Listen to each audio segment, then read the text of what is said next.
Liver দুর্বলতার 10টি sign symptoms. Liver যদি অসুস্থ হয় বা লিভার খারাপের প্রথম দিকে কিন্তু পেশেন্ট অ্যাসিমপ্টোমেটিক থাকে। তারপর কি কমপ্লেন করবে না, কমপ্লেন করতে পারে পেশেন্টের একটা কনস্ট্যান্ট টায়ার্ডনেস আসছে, যেটা বিকেলের দিকে বেশি দুর্বলতা ফিল করছে পেশেন্ট।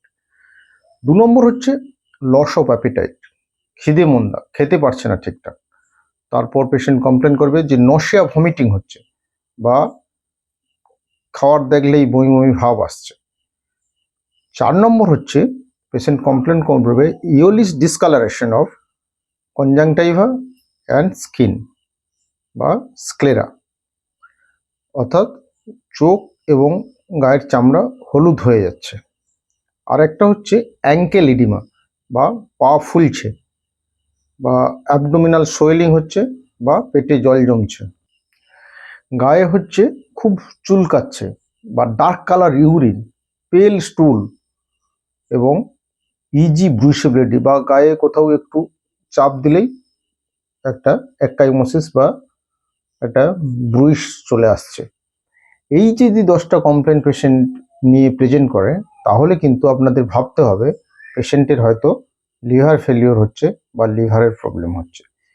কোন কোন পেশেন্টের রিস্ক ফ্যাক্টর, কোন কোন পেশেন্ট, যদি ইন্ডিয়ান সাবকন্টিনেন্ট দেখেন তাহলে হচ্ছে মোটা, যারা মোটা patient, alcohol, heavy alcohol use করছে বা ড্রিঙ্কিং হ্যাবিটস আছে, টাইপ 2 ডায়াবেটিস বা ডায়াবেটিস মেলাইটাসে ভুগছে, বা 1992 সালের আগে যাদের ব্লাড ট্রান্সফিউশনের হিস্ট্রি আছে, যারা বডিতে টাট্টু করে বা পিয়ার্সিং করে, সেই সব পেশেন্টের ক্ষেত্রে, বা যাদের আনপ্রোটেক্টেড সেক্সুয়াল ইন্টারকোর্সের একটা হিস্ট্রি আছে, সেই সব পেশেন্টের ক্ষেত্রে কিন্তু লিভার ফেলিওর হওয়ার সম্ভাবনা বেশি।